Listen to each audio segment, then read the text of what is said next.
సమృద్ధి జీవమునిచ్చే స్వరము, పరిపూర్ణతలోనికి నడిపించే స్వరము. సమృద్ధి జీవమునిచ్చే స్వరము, పరిపూర్ణతలోనికి నడిపించే స్వరము. కాపరి స్వరము, ఇది కాపరి స్వరము. కాపరి స్వరము, దివ్య కాపరి స్వరము.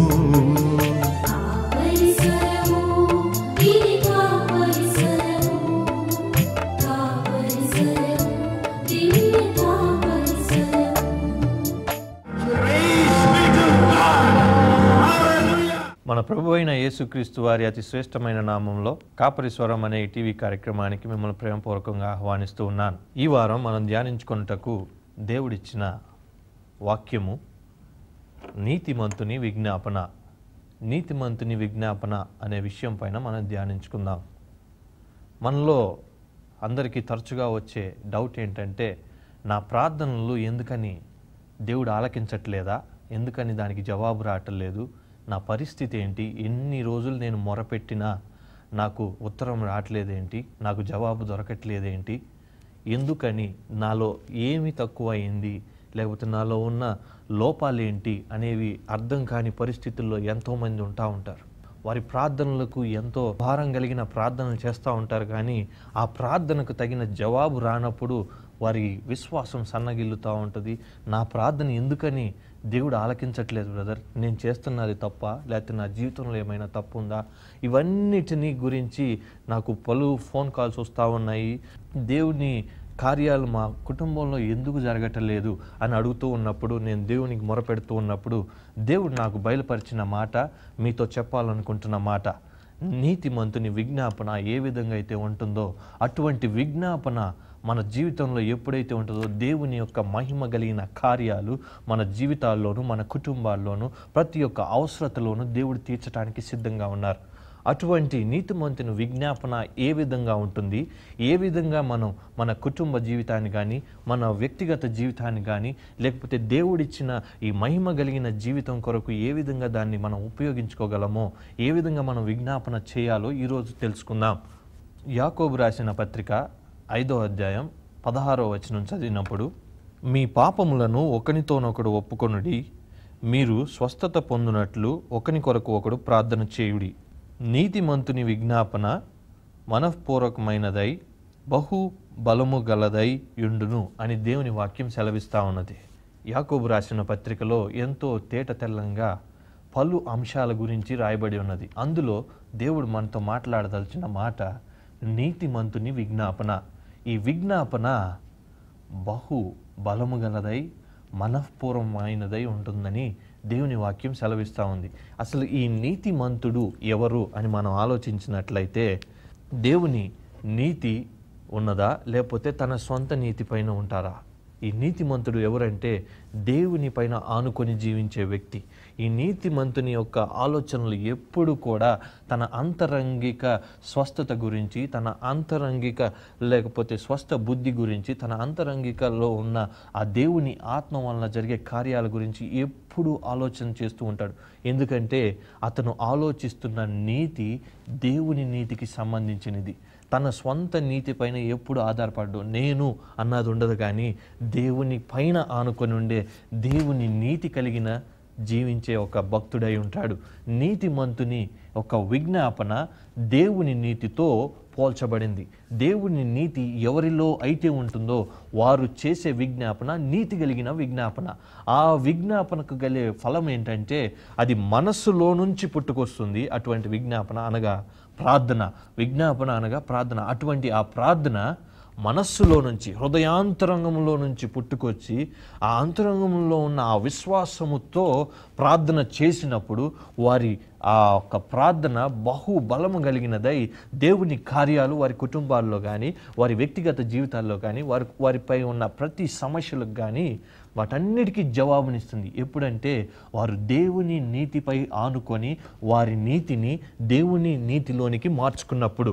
దేవుని వాక్యం మనం చదివినట్లయితే రోమీయులకు రాసిన పత్రిక 5వ అధ్యాయం 9వ వచనం బహు తేటగా చెప్తా ఉంది. ఏమనంటే, కాబట్టి ఆయన రక్తము వలన ఇప్పుడు నీతిమంతులుగా తీర్చబడి మరింత నిశ్చయముగా ఆయన ద్వారా ఉగ్రత నుండి రక్షింపబడదము. ఇక్కడ మనం జాగ్రత్తగా గమనించినట్లయితే ఆయన రక్తము వలన మనము ఇప్పుడు నీతిమంతులుగా తీర్చబడ్డాం. అక్కడ దేవుని యొక్క బలి అర్పణ, ఆయన కార్చిన ప్రతి ఒక్క రక్తపు బొట్టు ద్వారా నువ్వు నీతిమంతుడిగా తీర్చబడ్డావు. ఆ నీతిమంతుడిగా తీర్చబడటం అనేది ఆయన బలి అర్పణ పైన నువ్వు నమ్మకం ఉంచినప్పుడు ఆ నమ్మకం అనగా ఆ విశ్వాసము నిన్ను నీతిమంతునిగా తీర్చిదిద్దుతుందని దేవుని వాక్యాలు సెలవిస్తూ ఉన్నది. అదేవిధంగా రోమీలకు రాసిన పత్రిక 5వ అధ్యాయం 19వ వచనం, రోమీలకు రాసిన పత్రిక 5వ అధ్యాయం 17వ వచనం, రోమీలకు రాసిన పత్రిక 3వ అధ్యాయం 22వ వచనం, రోమీలకు రాసిన పత్రిక 6వ అధ్యాయం. ఈ రోమీలకు రాసిన పత్రికలో ఈ యొక్క దేవుని నీతికి సంబంధించిన విషయాలు ఎంతో లోతుగా మనతో దేవుడు చర్చిస్తూ ఉన్నారు. మరి ఈ రోజున నువ్వు నీతితో దేవుని యొక్క సహవాసము కలిగి నీ యొక్క పరిస్థితులన్నిటినీ చక్కపరచుకోదలిచితే దేవుడు మీకు అన్నిటినీ ఇవ్వటానికి సిద్ధంగా ఉన్నారు. దేవుడు ఎంతగానో ప్రేమ స్వరూపి. ఆయన నీతిని మీలో పెట్టి తన నీతి స్వరూపంలోనికి మిమ్మల్ని మార్చి ఆయన నీతి సూర్యుడిగా మీ జీవితంలో ఉండి ప్రతి విధమైన ఇబ్బందుల నుంచి తప్పించాలనేది ఆయన ఆశ. ఈ యొక్క దేవుని యొక్క నీతి కలిగిన విజ్ఞాపన గురించి మనం ధ్యానిద్దాం. ముఖ్యంగా 3 విషయాల గురించి మనం ధ్యానిద్దాం.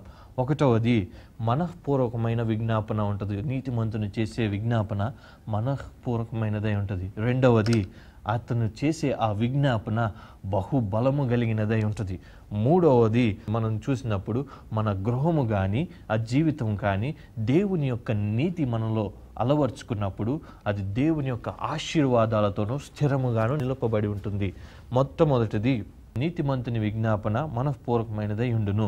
1వ దినవృత్తాంతంలో 4వ అధ్యాయం 10వ వచనం చదివినప్పుడు ఎబ్బేజు ప్రార్థన మనం గమనించవచ్చు. బైబిల్ మొత్తంలో ఈ 2 వచనాల్లోనే ఎబ్బేజు యొక్క ప్రార్థన బహు ప్రాముఖ్యత సంతరించుకున్నది. ఏమని ప్రార్థన చేశాడంటే, ఎబ్బేజు ఇశ్రాయేలీయుల దేవుని గూర్చి మొరపెట్టి, నీవు నన్ను నిశ్చయముగా ఆశీర్వదించి నా సరిహద్దును విశాలపరిచి నీ చెయ్యి నాకు తోడుగా ఉండ దయచేసి నాకు కీడు రాకుండా దానిలో నుండి తప్పింపుము అని ప్రార్థింపగా దేవుడు అతడు మనవి చేసిన దానిని అతనికి దయచేసెను. ఇక్కడ దేవుని వాక్యము తేట తెల్లంగా రాయబడింది ఏంటంటే దేవునికి అతను మొరపెట్టాడు. ఇశ్రాయేలీయుల దేవుణ్ణి ఈరోజు నువ్వు నేను సేవిస్తూ ఉన్నాం. అదే దేవునికి ఎబ్బేజు కూడా ప్రార్థన చేశాడు. కానీ ఆ రోజున ఎబ్బేజు ప్రార్థన విన్న దేవుడు ఈ రోజున మన ప్రార్థనలకి ఎందుకనంటే జవాబు రాంది. ఎబ్బేజు చేసిన ప్రార్థనలో ఎంతో క్లుప్తమైన ప్రార్థన, ఎంతో నీతితో కూడుకున్న ప్రార్థన ఉంది. ఆయన అంటాడు కదా, నేను అందరికీ వేదన కలగజేసిన వాడినే, నేను బహు తృణీకరింపబడిన వాడినే, నేను పలానా విషయాల్లో కృంగి ఉన్న వాడినే. ఈ రోజున మీరు కూడా ఇటువంటి సమస్యల్లో ఉండొచ్చు. ప్రతి ఒక్కరు మిమ్మల్ని తృణీకరించవచ్చు, ప్రతి ఒక్కరు మిమ్మల్ని తీసివేయచ్చు, ప్రతి ఒక్కరు మిమ్మల్ని పట్టించుకోకపోవచ్చు. నీ సొంత అన్నదమ్ములే నిన్ను పట్టించుకోకుండా ఉండొచ్చు, మీ సొంత తల్లిదండ్రులే నిన్ను గెంటివేసి ఉండొచ్చు, ఎవరైనా ఏదైనా చేసి ఉండొచ్చు నీ జీవితంలో. కానీ ఈరోజు నువ్వు దేవుని సన్నిధికి, దేవుని ఎడల నువ్వు ఆ ఒక నమ్మకం కలిగి వస్తారు చూసారా, ఆ విశ్వాసము నీకు నీతిగా ఎంచబడుతుంది. అప్పుడు నీ హృదయాంతరంగంలో నుంచి వచ్చే ప్రార్థన. ఎబ్బేజు బహు వేదనలో మొరపెడుతూ ఉన్నాడు దేవుని సన్నిధిలో. ఆ మొర దేవుని దృష్టికి నీతిగా ఎంచబడినప్పుడు ఆయన ఏదైతే ప్రార్థన చేశాడో ప్రతి ఒక్క ప్రార్థన దేవుడు ఆలకించినట్టుగా దేవుని వాక్కు సెలవిస్తూ ఉంది. ఏమని ప్రార్థన చేశాడంటే, నన్ను నిశ్చయముగా ఆశీర్వదించు. మొట్టమొదటిగా మనం దేవుని సన్నిధికి వచ్చినప్పుడు, నీ హృదయం తల్లడిల్లినప్పుడు నువ్వు చేసే ప్రార్థనలో నుంచి, దేవా నేను పలానా పరిస్థితుల్లో కృంగి ఉన్నాను, నాకు ఆశీర్వాదాలు లేవని అందరూ అంటూ ఉన్నారు, కానీ నేను నువ్వు చేసిన బలి అర్పణ పైన నేను నిన్ను నమ్ముతూ ఉన్నాను, నేను విశ్వసిస్తూ ఉన్నాను. నా నీతికి ఆధారమగు దేవా నన్ను కరుణించు, నన్ను ఆశీర్వదించు అని ఈరోజు మీరు మొరపెట్టినట్టయితే దేవుడు నిశ్చయముగా ఇశ్రాయేలీయులు దేవుణ్ణి మొరపెట్టిన ఎబ్బేజు ఏ విధంగా అయితే మొరపెట్టాడో ఈ రోజున మీరు మొరపెట్టినప్పుడు దేవుడు మీ కుటుంబాల్లోనూ మీ వ్యక్తిగత జీవితాల్లోనూ ఆశీర్వాదాలతో నింపుటకు సిద్ధంగా ఉన్నారు.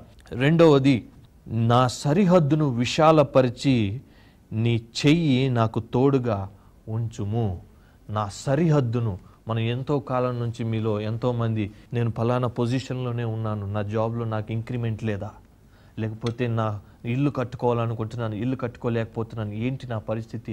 శాలరీ అయితే వస్తుంది, వచ్చిన శాలరీ వచ్చినట్లే అప్పులకి వెళ్ళిపోతుంది, వడ్డీలకి వెళ్ళిపోతుంది, తల్లి పిల్లలకి ఏం కొనిపెట్టలేకపోతున్నాను, నా భార్యను సరిగా చూసుకోలేకపోతున్నాను, లేకపోతే నా భర్తను సరిగా చూసుకోలేకపోతున్నాను. ఇటువంటి సందర్భాల్లో మీరు జీవిస్తూ ఉండవచ్చు. కానీ ఈరోజు నేను ప్రకటిస్తున్న క్రీస్తు సజీవుడు. ఆయన చేయగలిగిన కార్యం ఎంతో మహోన్నతమైన కార్యాలు ఆయన చేయగలడు.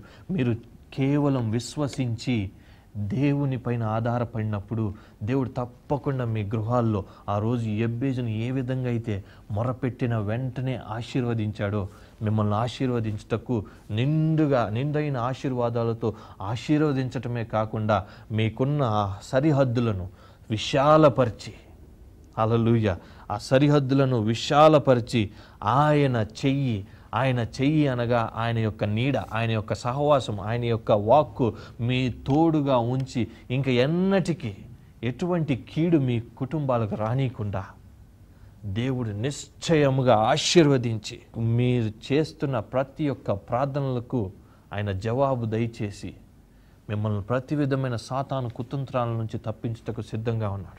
ఎప్పుడైతే మీరు ఈ విధంగా ప్రార్థన చేస్తారో, యెబ్బేజు ఏ విధంగా అయితే కపటం లేకుండా ప్రార్థన చేశాడో, దేవుని సన్నిధికి వచ్చి మొరపెట్టాడు, ఉన్న విషయాన్ని ఉన్నట్టే మొరపెట్టాడు.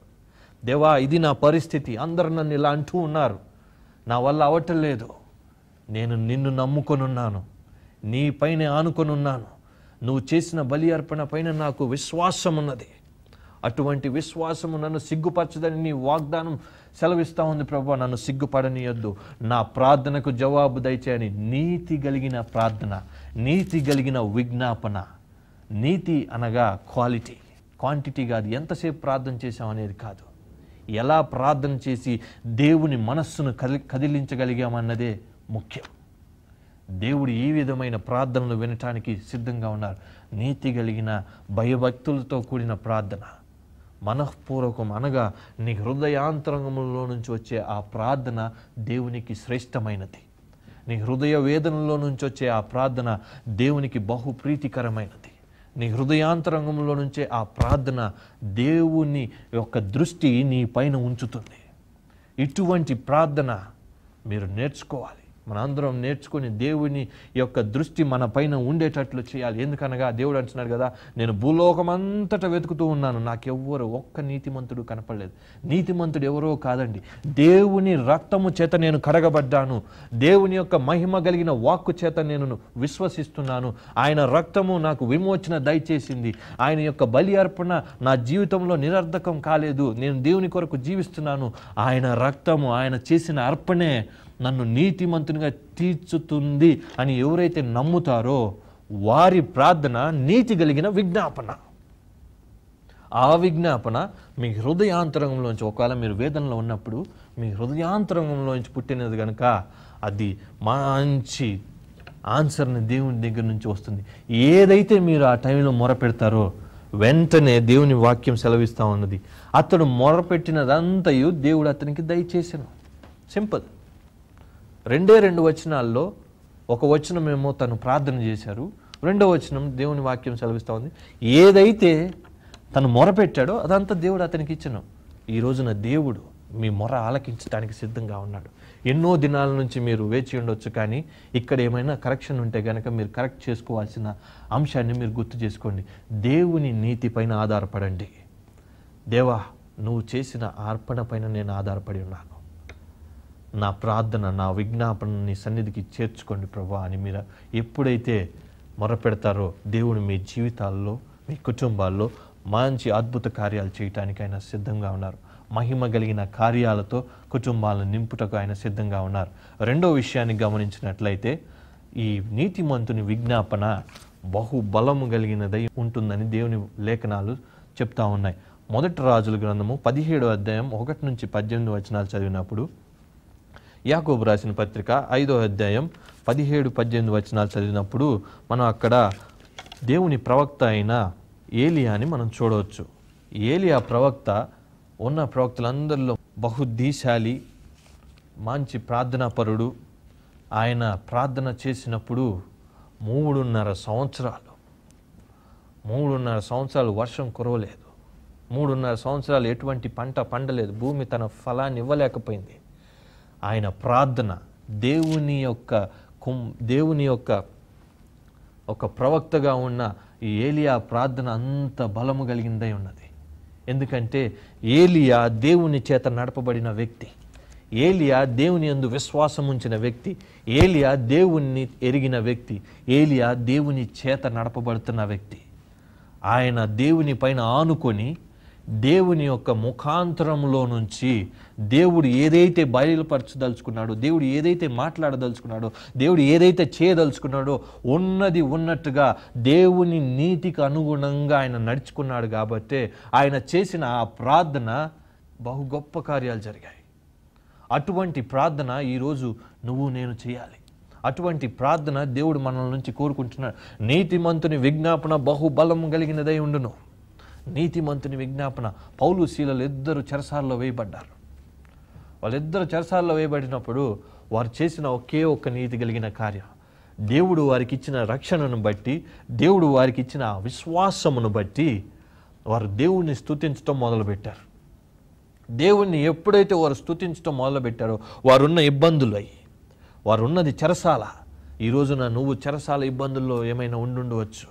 చెరసాల బంధకాలు, పాపపు బంధకాలు కానీ, ఎటువంటి బంధకాలైనా కానీ, అప్పులు కానీ, మీరు వడ్డీలతో మీరు కృంగబోతున్న పరిస్థితులైనా కానీ, లేకుంటే జాబ్ లేని విషయం అయినా కానీ, పిల్లలు లేని విషయమైనా కానీ, ఇంట్లో సమాధానం లేని విషయమైనా కానీ, ఎటువంటి పరిస్థితులైనా అన్ని పరిస్థితులకు చాలిన దేవుడుగా ఉంటున్న ప్రభు అయిన యేసుక్రీస్తు వారు ఈరోజు నీకు సెలవిస్తున్న మాట, నీ ప్రతి పరిస్థితిలోనూ నువ్వు నా సన్నిధికి వచ్చి ఎప్పుడైతే ప్రార్థన చేస్తావో, ఎప్పుడైతే విజ్ఞాపన ప్రార్థన చేయటం మొదలు పెడతావో, నీ విజ్ఞాపన నా చెవుల జొచ్చును అని ఉంటుంది.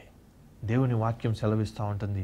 దేవుడు మీ దగ్గర నుంచి కోరుకుంటున్నది ఏదో కాదు, ఆయన నీతి పైన ఆధారపడినప్పుడు, ఆయన ఇచ్చిన ఆ ఒక రక్షణ పైన ఆధారపడుతూ ఆ రక్షణను కాపాడుకుంటూ అన్నిటికీ మించి ఆయన యందు ఎటువైపు తొలగని విశ్వాసమును ఆయన అనుగ్రహించి ఉన్నాడు. ఆ విశ్వాసము పైన ఆనుకొని ఆ విశ్వాసము ద్వారానే నేను నీతిమంతునిగా తీర్చబడ్డాను అనే ఒక గట్టి నమ్మకాన్ని మన జీవితంలో ఎప్పుడైతే ఉంటుందో, అటువంటి నమ్మకం నుంచి వచ్చే ఫలమే బహు బలము కలిగిన ఫలము. ఆ రోజు వాళ్ళిద్దరు ప్రార్థనలు చేస్తూ ఉన్నారు పౌలు శీలలు. ఒక్కసారిగా భూమి కంపించింది, చెరసాల పునాదులు కదల్చబడ్డాయి. వాళ్ళిద్దరూ బయటకు వచ్చారు, దేవుని దూతలు ప్రత్యక్షమయ్యారు. చెరసాల పునాదులు ఈరోజు కదల్చబడతాయి. మీరు ప్రార్థన చేసినప్పుడు తప్పకుండా ఎటువంటి ఇబ్బందులైనా కానీ, ఎటువంటి ప్రాబ్లమ్స్ అయినా కానీ, నజరేయుడైన యేసు క్రీస్తు నామంలో, సర్వశక్తి కలిగిన నామంలో, ఉన్నది లేనట్టుగా లేనిది ఉన్నట్టుగా పిలువగలిగిన దేవుని నామంలో నేను చెప్తున్న మాట, మీరు చేసిన విజ్ఞాపనకు దేవుడు తప్పకుండా సమాధానాన్ని అనుగ్రహిస్తారు. ఎప్పుడైతే మీరు దేవుని నీతి పైన ఆధారపడి ఉంటారో, ఆయన యందు కలిగిన విశ్వాసాన్ని కాచుకొనుటూ, ఆ విశ్వాసంలో స్థిరపడుతూ, ఆ స్థిరమైన విశ్వాసంతో కొనసాగుతూ ఉన్నప్పుడు దేవుడిచ్చే ఆ మంచి కార్యాలు మీ కుటుంబాల్లో జరుగుతాయి, మీ వ్యక్తిగత జీవితంలోనూ జరుగుతుంది. ఇతరులకు మీరు మాదిరికరంగా జీవించగలుగుతారు. ఇటువంటి ప్రార్థన జవాబులు మనకు దేవుని యొద్ద నుంచి దొరుకుతాయి. ఎప్పుడంటే మన సొంత నీతి కాకుండా, మన సొంత కార్యాలు కాకుండా, మన సొంత నిర్ణయాలు కాకుండా, మన సొంత అంత నా నా నా అనుకునే వాళ్ళు ఉంటారు. నా నా నా అనుకునే వాళ్ళకి దేవుడు నో నో నో అంటారు. కానీ ఆయన పైన అనుకున్నప్పుడు ఆయన అంటాడు, నా కుమారుడు నాకు మొర్రపెట్టాడు, నా కుమార్తె నాకు మొర్రపెడుతుంది, నేను సహాయం చేస్తానని నేను వాగ్దానం చేశా. ఆ సమయంలో నేను సహాయం చేయకుండా ఎలా ఉంటానని దేవుడు తన మహిమ కలిగిన సింహాసనాన్ని వీడి మన దగ్గరకు వచ్చి మనకు కావాల్సిన ప్రతి విధమైన అవసరాలన్నిటినీ తీర్చి సుఖ సంతోషాలతో నింపి దేవుని యొక్క స్వారూప్యంలోనికి మనల్ని మలుచుతాడు. ఇటువంటి కుటుంబాలు దేవుని యొక్క సన్నిధిలో కనపడాలి. ఎన్నోసార్లు ఎన్నో కానుకలు ఇచ్చానండి, నేను అప్పులు చేసి మరీ కానుకలు ఇచ్చానండి, నా జీవితంలో కార్యాలు జరగలేదు. ప్రార్థనలు అయితే చేస్తూ ఉన్నాం, ప్రార్థనలకైతే వెళ్తూ ఉన్నాం, ప్రతి ఆదివారం పొద్దున్న లేవగానే చర్చిలో కనపడతానండి, అయినా అవ్వట్లేదు అంటే అవ్వవు. ఎందుకంటే చర్చికి వెళ్ళగానే నీతిమంతుని అయిపోతా అనుకుంటావు, లేదా వాక్యం విని లేకపోతే కానుకలు ఇచ్చిన తర్వాత అయిపోతా అనుకుంటావు. తప్పు. దేవుని వాక్యం సెలవిస్తూ ఉంది, ఆయన పైన ఆధారపడినప్పుడు, ఆయన నీతి పైన ఆధారపడినప్పుడు, నువ్వు చేసే నీతి కాదు, ఆయన నీతి పైన ఆధారపడినప్పుడు నువ్వు వద్దన్న దేవుని కార్యాలు నీ జీవితంలో జరుగుతాయి. ఎందుకంటే దేవుని వాక్యం ఏదైతే సెలవిస్తుందో అది నమ్మకమైనది, తప్పకుండా జరిగి తీరుతుంది అని దేవుని వాక్యాలే సెలవిస్తూ ఉన్నాయి. మూడవది, మన వ్యక్తిగతమైన జీవితమైన, కుటుంబ జీవితమైన ఈ నీతి కలిగిన జీవితంలో ఉంటే దాని ద్వారా మనం పొందుకునే ఫలం ఏంటనే దాని గురించి మనం ఆలోచిద్దాం. దేవుని వాక్యంలో కూడా మనం ధ్యానిద్దాం. సామెతల గ్రంథము 12వ అధ్యాయం 3వ వచనం, భక్తిహీనత వలన ఎవరునూ స్థిరపరచబడరు, నీతిమంతుల వేరు కదలదు. అలాగే 7వ వచనం, భక్తిహీనులు పాడై లేకపోదురు, నీతిమంతుల ఇల్లు నిలుచును. 12వ వచనం, భక్తిహీనులు చెడ్డవారికి దొరుకు దోపుడు సొమ్మును అపేక్షించుదురు, నీతిమంతుల వేరు చిగుర్చును. 10వ అధ్యాయం 6వ వచనం, నీతిమంతుని తల మీదకి ఆశీర్వాదములు వచ్చును. ఇక్కడ మనం జాగ్రత్తగా గమనించినట్లయితే ఈ వచనాలన్నిటిలో మన కుటుంబాలకు అవసరమైన విషయాలు ఎన్నో ఉన్నాయి. నీతిమంతుల వేరు కదలదు. మొట్టమొదటిది నీతిమంతుల వేరు అనగా వారి వేరు ఏంటంటే వారి స్వనీతి కాదు. ఒక చెట్టు వేరు ఏ విధంగా అయితే భూమిలో నాటబడి ఉంటుందో దేవుని నీతి పైన ఆ వేరు నాటబడినప్పుడు వారి వేరు కదల్చబడదు. ఆ వేరు గనక దేవునిలో ఎప్పుడైతే నాటబడి ఉంటుందో 7వ వచనం అంటుంది కదా, అటువంటి వేరు కలిగిన కుటుంబము స్థిరముగా నిలుచును, నీతిమంతుల ఇల్లు నిలుచును. ఈ రోజున నీ ఇల్లు, నీ కుటుంబము, నీ కుటుంబ జీవితం, నీ వ్యక్తిగత జీవితము ఏ విధంగా ఏ వేరు కలిగి ఉంటుంది? నీతి కలిగిన వేరు అనగా దేవుని నీతి పైన ఆధారపడి ఉందా, లేకపోతే స్వంత నీతి పైన ఆధారపడి ఉందా? సొంత నీతి అయితే ఆ వేరు నిలబడదు. దేవుని నీతి అయితే తప్పకుండా వారి ఇల్లు నిలుస్తుంది, దేవుని యొక్క ఆశీర్వాదాలతో నింపబడుతుంది. 12వ వచనం చదివినట్లయితే నీతిమంతుల వేరు చిగుర్చును అనగా వారి వేరు ఎప్పుడైతే దేవుని నీతి పైన ఆధారపడి దేవుని నీతిలోనికి చొచ్చుకొని ఉంటుందో అటువంటి ఆ చెట్టు ఏ విధంగా భూమిలోనికి చొచ్చుకొని పోయి మంచి ఫలములు ఫలించడానికి సిద్ధమవుతుందో ఆ విధంగా మన జీవితాల్లో కూడా మనం దేవుని పైన ఆధారపడి, ఆయన చేసిన ఆ త్యాగాని పైన ఆధారపడి, ఆయన ఇచ్చిన రక్షణ గురించి ఆలోచిస్తూ, ఆయన ఇచ్చిన రక్షణను కాపాడుకుంటూ, ఆ విశ్వాసము ద్వారా నాకు దేవుడు ఒక నిరీక్షణ దయచేశారు, ఆయన నాకు ఇచ్చిన ఈ కృపను బట్టి ఎంతగానో స్తోత్రాలు చెల్లిస్తున్నాను అని అనుదినము నువ్వు ధ్యానిస్తూ, దేవుడు చేసిన ఆ బలి అర్పణ గురించి నువ్వు స్తుతిస్తూ, దేవుడిచ్చిన ఆ విశ్వాసాన్ని కాపాడుకుంటూ, నీ విశ్వాసమే నిన్ను నీతిమంతునిగా చేస్తుంది. ఎవరి యందు నువ్వు విశ్వాసం ఉంచావో వారు నిన్ను సిగ్గుపరచరు. ఆయనే నజరేయుడైన యేసుక్రీస్తు యందు ఉంచిన నీ విశ్వాసము నిన్ను సిగ్గుపరిచే స్థితిలో ఉంచదు. దేవుడు తప్పకుండా నీ జీవితంలో బలమైన కార్యాలు, శక్తి కలిగిన కార్యాలు పరిశుద్ధాత్మ దేవుని ద్వారా జరుగుటకు సిద్ధంగా ఉన్నారు. పరిశుద్ధాత్మ దేవుడు మనకిచ్చే ఆ శక్తి దేవుని యందు నీతి పైన ఆధారపడే శక్తి. పరిశుద్ధాత్మ దేవుడు మనకిచ్చే ఒక గొప్ప వరం ఏంటో తెలుసా? నీతి కలిగిన ఫలము. నీతి కలిగిన ఫలము అనగా నీతిమంతునిగా జీవించటం. నీతిమంతుడిగా జీవించినప్పుడు ఆ నీతిమంతుడు చేసే విజ్ఞాపన ప్రతి విధమైన అవసరతల నుంచి దేవుడు తప్పకుండా ఆశీర్వాదాలతో నింపి ప్రతి విధమైన ప్రార్థనకు జవాబు దయచేస్తాడు. నీతిమంతుడు ఎవరంటే దేవుని పైన ఆనుకునే వ్యక్తి. అబ్రహాము మంచి నీతిమంతుడు. 100 సంవత్సరాలైనా కానీ దేవుని యందు నీతిపై తొలగకుండా ఉన్నప్పుడు దేవుడు వారి గర్భాన్ని తెరిచాడు. శారా గర్భాన్ని తెరిచిన దేవుడు ఈ రోజున నీ గర్భాన్ని తెరవడా? వారి జీవితంలో యోబు, ఆయన జీవితంలో శ్రమలు ఎందుకు వస్తున్నాయో ఆయనకి తెలియదు, ఆయన దేవుని పైన ఆధారపడి ఉన్నాడు. శ్రమలన్నిటిలో నుంచి తప్పించి 2 అంతల ఆశీర్వాదం పొందుకున్నాడు. నీతి, దేవుని నీతి, దేవుని నీతిపై ఆధారపడి ఉన్నాడు. ఈ రోజున నీ కార్యములపై నువ్వు ఆధారపడి ఉన్నావా, లేకుంటే దేవుని నీతిపై ఆధారపడి ఉన్నావా? ఇటువంటి నీతి సామెతలు 10వ అధ్యాయం 6వ వచనం చదివినప్పుడు నీతిమంతుని తల మీదకు ఆశీర్వాదములు వచ్చును.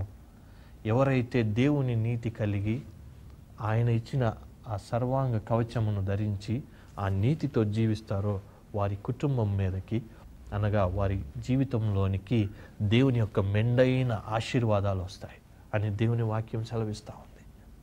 అటువంటి ఆశీర్వాదాలకు దగ్గరగా జీవించాలే కానీ దూరం అవ్వకూడదు. అటువంటి ఆశీర్వాదం ఎలా సంపాదించాలో తెలుసుకోవాలి కానీ ఇది లోక సంబంధమైన ఆశీర్వాదాల కోసం పాకులాడకుండా ఆత్మీయానుసారమైన ఆశీర్వాదాల కోసం వైపు నువ్వు చూసినప్పుడు ఈ లోకంలో నీకు అవసరమైన ప్రతి విధమైన ఆశీర్వాదాన్ని దేవుడు మెండుగా దయచేయటకు ఆయన సిద్ధంగా ఉన్నారు. ఈరోజు నీ కుటుంబాన్ని కూడా ఈ విధంగా కట్టుకోండి. దేవుడు నీ వ్యక్తిగత జీవితాన్ని దేవుని నీతిపైన ఆధారం చేసుకోనండి. అప్పుడు దేవుడు సర్వాధికారి అయిన దేవుడు ప్రతి విధమైన మేళ్లతోనూ నింపి ఆశీర్వాదాలతోనూ మీ గృహాలను నింపుతారు. దేవుడు మిమ్మల్ని దీవించునుగాక. ప్రేమమయుడా, జీవం కలిగిన తండ్రి, పరిశుద్ధాత్మ దేవ, మీకు వందనాలు స్తోత్రాలు చెల్లించుకుంటున్నాం స్వామి. నాయన, ఈ దినాన మీరు మాతో మాట్లాడిన ఈ అంశమును బట్టి మీకు వందనాలు చెల్లించుకుంటున్నాం తండ్రి. మా సొంత నీతి కాకుండా నువ్వు ఇచ్చిన ఆ నీతి పైన మేము ఆధారపడుతూ తండ్రి ప్రతి విధమైన మేళ్లకు మేము దగ్గరగా జీవించటకు, మా ప్రార్థనలకు నువ్వు జవాబు దయచేసే సూత్రాన్ని మీరు మాకు దయచేసినందుకు మీకు స్తోత్రాలు చెల్లించుకుంటున్నాం తండ్రి. మీ కృపలో ప్రతి ఒక్కరిని మీరు నింపమని వేడుకుంటున్నాం.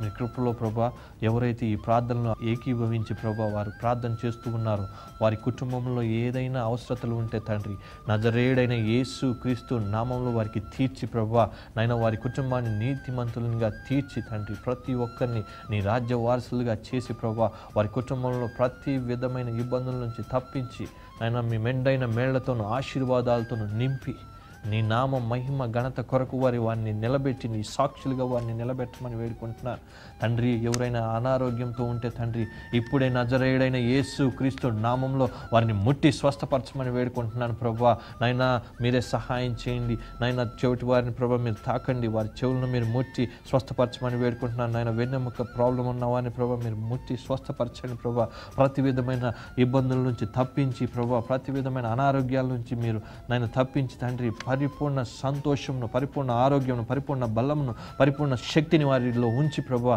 నీ నామ మహిమ ఘనత కొరకు వారిని నిలబెట్టమని మీ సాక్షులుగా ప్రతి ఒక్కరిని మీరు తీర్చిదిద్ది నాయన నీ యందు కలిగిన ఆ నీతితో జీవించటకు నాయన నువ్వు ఇచ్చే ఆ సుఖమైన నాయన జీవితం కొరకు మేము ఎదురు చూచుటకు నీ కృపను అనుగ్రహించమని నజరేయుడైన యేసు క్రీస్తు నామమున అడిగి వేడుకొని ప్రార్థన చేస్తున్నాం మా పరమ తండ్రి. ఆమేన్, ఆమేన్. ప్రతి శనివారం జరుగుతున్న సంపూర్ణ ఉపవాస ప్రార్థనలో మీలో ఎవరైనా దేవుని సేవ చేయాలని ఆశతో కలిగి దేవుని సేవ ఇంటి దగ్గర నుంచి లేకపోతే ఇతరుల కోసం ప్రార్థన చేయాలని ఆశ కలిగిన వారు మమ్మల్ని వెంటనే సంప్రదించవచ్చు. మీరు కూడా మాతో పాటు ప్రార్థనలు ఏకీభవిస్తూ ఇతరుల కొరకు ప్రార్థన చేయటం అనేది దేవుని యొక్క రెండింతల ఆశీర్వాదం. అటువంటి ప్రార్థనలో మీరు మాతో పాటు ఏకీభవించవచ్చు. ఇంకా మీకు ఏమైనా ప్రార్థన అవసరతలు ఉంటే కనుక మీ కింద ఇవ్వబడిన నెంబర్స్కు మీరు వెంటనే ఫోన్ చేసి మాకు తెలియపరచండి. దేవుడు మిమ్ములను మీ కుటుంబాలను దీవించునుగాక.